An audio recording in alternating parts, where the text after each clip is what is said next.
جماعت اہل حدیث کے مایہ ناز خطیب، مذہبی اسکالر، محترم و مکرم پروفیسر ڈاکٹر عبدالرزاق ساجد کے نیو بیانات، خطبات، دروس قرآن و حدیث کی روشنی میں سننے کے لیے ہمارے یوٹیوب چینل کو سبسکرائب کریں، فیس بک پیج کو بھی فالو کریں۔ بارک اللہ فیکم۔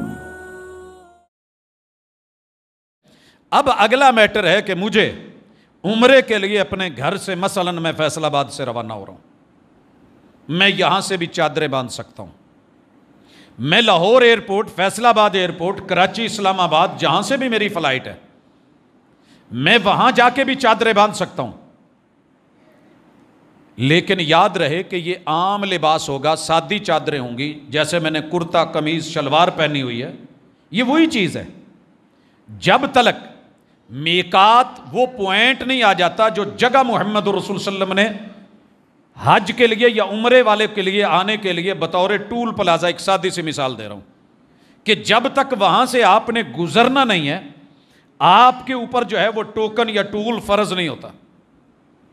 آپ عام ہیں، روٹین میں ہیں، لہٰذا چادریں گھر سے بھی باندھ سکتے ہیں، پابندی کوئی نہیں۔ ایئرپورٹ پہ جا کے بدلنا چاہتے ہیں باندھ سکتے ہیں، پابندی کوئی نہیں۔ اگر آپ فلائٹ میں اس وقت چینج کر سکتے ہیں تو کر لیں، لیکن عموماً مشکل ہوتی ہے، وہ جگہ گزر جاتی ہے، فلائٹ تیز ہے، پتہ نہیں چلتا، نائٹ ٹائم ہے، کون سی جگہ ہے، تو بہتر یہ ہے کہ آپ یہاں سے گزریں تو چادریں، لباس کم از کم پہنا ہوا ہو۔ اب جب میقات آئے گی اس جگہ سے پراپر آپ نے جو کرنا ہے وہ نیت ہے، تاکہ آپ لباس کے ساتھ، الفاظ کے ساتھ، تلبیہ کے ساتھ وہاں سے سٹارٹ لے لیں۔ احرام باندھنے کے لیے محبوب علیہ الصلوۃ والسلام مدینے سے چادریں پہنتے ہیں، ذوالحلیفہ آتے ہیں جنہیں آج کل آبار علی کہتے ہیں، وہاں آ کے میرے محبوب غسل فرماتے ہیں، تو اس سے پہلے نہانا، صاف ستھرا ہونا،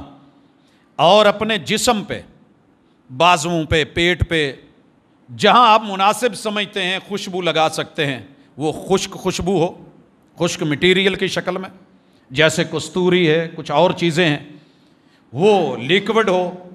کسی بھی فارم میں ہے وہ آپ خوشبو لگا سکتے ہیں۔ رسول اللہ صلی اللہ علیہ وسلم نے اپنے بالوں کی مانگ میں بھی خوشبو بھری، لیکن احرام کی چادروں کو نہیں، کپڑے کو نہیں۔ میں نے جسم کو لگائی ہے، چادریں لی ہیں، لگ گئی ہے، کوئی حرج نہیں، لیکن اسپیشل ان کو نہیں لگائی جائے گی۔ مرد کے لیے 2 انسلی چادریں، پہلے نہانا ہے، اگر میقات کے اوپر پہنچ کے نماز کا ٹائم ہے، جیسا کہ رسول اللہ صلی اللہ علیہ وسلم جب نکلے تو نماز کا ٹائم تھا، آپ نے وہاں 2 رکعت نماز قصر ادا کی، یہ کوئی احرام کے نوافل نہیں ہے، بلکہ اس وقت وہ فرض نماز ہے جو آپ نے پڑھنی ہے۔ ہاں اگر وہاں موجود کسی مسجد میں آپ انٹری لے رہے ہیں، بیٹھنا چاہتے ہیں تو تحیت المسجد 2 رکعت پڑھی جائے گی، وضو کے کوئی 2 نفل پڑھنا چاہتا ہے پڑھ لیا جائے، لیکن بطور احرام خاص طور پہ کوئی ایسے نوافل نہیں ہے، اگرچہ فقہا کے درمیان اختلافی مسئلہ ہے، لیکن محمد رسول صلی اللہ علیہ وسلم کی شریعت سے واضح طور پہ یہ بات کلیئر ہے کہ وہ آپ کی فرض نماز کا ٹائم تھا جو آپ نے ادا کری تھی۔ نہا لیا ہے، خوشبو لگا لی ہے،